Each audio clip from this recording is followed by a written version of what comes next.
ಅನೇಕ ಅಡೆತಡೆಗಳು ದೂರವಾಗುತ್ತವೆ. ಹಾಯ್ ಹಲೋ, ಇವತ್ತಿನ ವಿಡಿಯೋದಲ್ಲಿ ತುಳಸಿ ಪೂಜೆಯನ್ನು ಯಾವ ರೀತಿಯಾಗಿ ಮಾಡಬೇಕು ಮತ್ತು ಮಾಡೋದ್ರಿಂದ ನಿಮಗೆ ಏನೆಲ್ಲ ಪ್ರಯೋಜನ ಇದೆ ಅಂತ ತಿಳಿಸ್ಕೊಡ್ತೀನಿ. ಎಲ್ಲೂ ಸಹ ವಿಡಿಯೋನ ಸ್ಕಿಪ್ ಮಾಡಬೇಡಿ. ಮೊದಲಿಗೆ ನಾವು ತುಳಸಿ ಪೂಜೆಯನ್ನು ಹಿಂದೂ ಧರ್ಮದಲ್ಲಿ ಬಹಳ ವಿಶೇಷವಾದ ದಿನವೆಂದು ಪರಿಗಣಿಸಲಾಗುತ್ತದೆ ಮತ್ತು ಈ ದಿನದಂದು ವಿಷ್ಣುವನ್ನು ಪೂಜಿಸಲಾಗುತ್ತದೆ. ಮದುವೆಗಳು ಮತ್ತು ವಿವಾಹಗಳಂತಹ ಶುಭ ಸಮಾರಂಭಗಳು ಈ ದಿನದ ನಂತರವೇ ಪ್ರಾರಂಭವಾಗುತ್ತದೆ.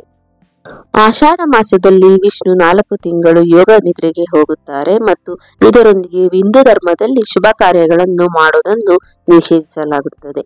ಇದರ ನಂತರ ಕಾರ್ತಿಕ ಮಾಸದ ಶುಕ್ಲ ಪಕ್ಷದ ಏಕಾದಶಿ ಎಂದು ವಿಷ್ಣು ಯೋಗ ನಿದ್ರೆಯಿಂದ ಎಚ್ಚರಗೊಳ್ಳುವಾಗ ಶುಭ ಚಟುವಟಿಕೆಗಳು ಪ್ರಾರಂಭವಾಗುತ್ತವೆ.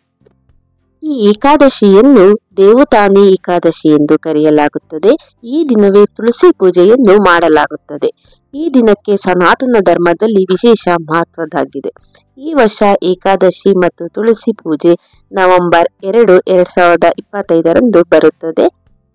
ಜ್ಯೋತಿಷ್ಯದ ಪ್ರಕಾರ ತುಳಸಿ ಪೂಜೆಯೆಂದು ನೀವು ಕೆಲವು ವಸ್ತುಗಳನ್ನು ದಾನ ಮಾಡುವುದರಿಂದ ಜೀವನದಲ್ಲಿನ ಅನೇಕ ಅಡೆತಡೆಗಳು ದೂರವಾಗುತ್ತವೆ. ತುಳಸಿ ಪೂಜೆಯ ದಿನದ ದಾನದ ಮಹತ್ವವನ್ನು ತಿಳಿದುಕೊಳ್ಳೋಣ. ವಿಶ್ವದ ರಕ್ಷಕನಾದ ವಿಷ್ಣುವಿನ ಆರಾಧನೆಯ ದಿನವಾದ ದೇವತಾನಿ ಏಕಾದಶಿಯಂದು ತುಳಸಿ ವಿವಾಹ ಅಥವಾ ತುಳಸಿ ಪೂಜೆಯನ್ನು ಮಾಡಲಾಗುತ್ತದೆ. ಈ ದಿನ ತುಳಸಿ ರೂಪದಲ್ಲಿರುವ ಲಕ್ಷ್ಮೀ ದೇವಿಗೂ ಶಾಲಿಗ್ರಾಮದ ರೂಪದಲ್ಲಿರುವ ವಿಷ್ಣುವಿಗೂ ಮದುವೆ ಮಾಡಲಾಗುತ್ತದೆ. ಅನೇಕ ಜನರು ಈ ದಿನದಂದು ಏಕಾದಶಿ ಉಪವಾಸವನ್ನು ಆಚರಿಸುತ್ತಾರೆ ಮತ್ತು ಮರುದಿನ ದ್ವಾದಶಿಯಂದು ಅದನ್ನು ಮುರಿಯುತ್ತಾರೆ. ದೇವತಾನಿ ಏಕಾದಶಿ ಉಪವಾಸವನ್ನು ಅತ್ಯಂತ ಫಲಪ್ರದವೆಂದು ಪರಿಗಣಿಸಲಾಗುತ್ತದೆ ಮತ್ತು ಈ ದಿನದಂದು ವಿಷ್ಣುವನ್ನು ಪೂಜಿಸಲಾಗುತ್ತದೆ.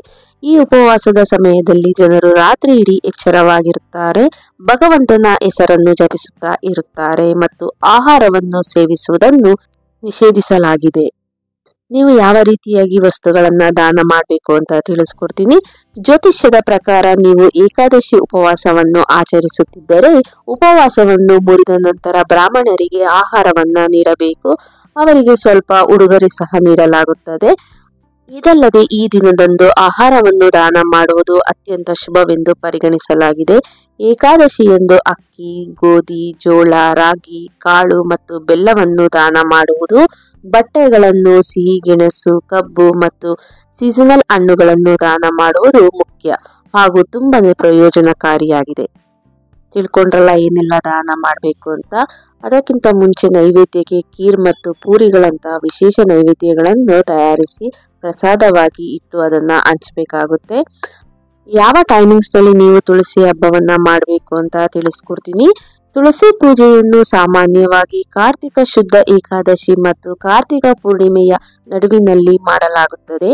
ಕಾರ್ತಿಕ ಮಾಸದ ಶುಕ್ಲ ಪಕ್ಷದ 12ನೆಯ ದಿನದಂದು ತುಳಸಿ ವಿವಾಹವನ್ನು ಆಚರಿಸಲಾಗುತ್ತದೆ.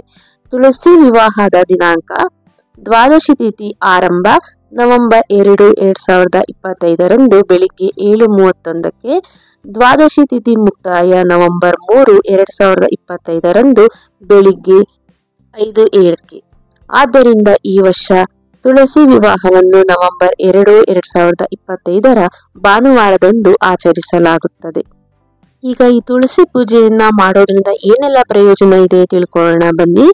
ತುಳಸಿ ವಿವಾಹ ಪೂಜೆಯನ್ನು ಮಾಡುವ ವ್ಯಕ್ತಿಯು ಕನ್ಯಾದಾನ ಮಾಡಿದ ಪುಣ್ಯವನ್ನು ಪಡೆಯುತ್ತಾನೆ. ತುಳಸಿ ವಿವಾಹವನ್ನು ಮಾಡುವುದರಿಂದ ಮದುವೆಯಲ್ಲಿ ವಿಳಂಬ ಮತ್ತು ಮದುವೆಯಲ್ಲಿನ ಎಲ್ಲಾ ಸಮಸ್ಯೆಗಳು ಪರಿಹಾರವಾಗುತ್ತವೆ. ಮಕ್ಕಳಿಲ್ಲದ ದಂಪತಿಗಳು ತುಳಸಿಯ ಕನ್ಯಾದಾನವನ್ನು ಮಾಡಿದರೆ ಅವರಿಗೆ ಮಕ್ಕಳಾಗುತ್ತವೆ. ಈ ತುಳಸಿ ವಿವಾಹವನ್ನು ಮಾಡುವುದರಿಂದ ಜಾತಕದಲ್ಲಿ ಗುರು ಮತ್ತು ಶುಕ್ರಗಳ ಸಕಾರಾತ್ಮಕ ಪ್ರಭಾವವನ್ನು ಬಲಪಡಿಸುತ್ತದೆ.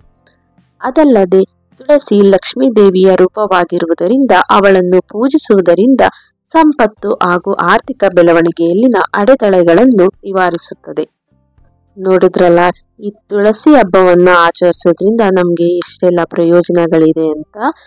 ನಿಮ್ಮ ಮನೆಯಲ್ಲೂ ಸಹ ನೀವು ತುಳಸಿ ಹಬ್ಬವನ್ನ ಮಾಡ್ತಾ ಇದ್ರೆ ನನಗೆ ಕಮೆಂಟ್ ಮೂಲಕ ತಿಳಿಸಿ.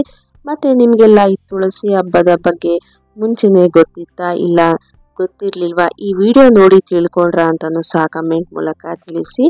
ಈ ವಿಡಿಯೋದಿಂದ ನಿಮಗೆಲ್ಲ ಉಪಯೋಗ ಆಗಿದ್ರೆ ದಯವಿಟ್ಟು ಈ ವಿಡಿಯೋವನ್ನು ಲೈಕ್ ಮಾಡಿ, ಶೇರ್ ಮಾಡಿ, ಹಾಗೆ ನಿಮ್ಮ ಫ್ರೆಂಡ್ಸ್ ಮತ್ತು ಫ್ಯಾಮಿಲಿ ಮೆಂಬರ್ಸ್ ಒಂದಿಗೂ ಸಹ ಶೇರ್ ಮಾಡಿ, ಹೀಗೆ ಸಪೋರ್ಟ್ ಮಾಡಿ.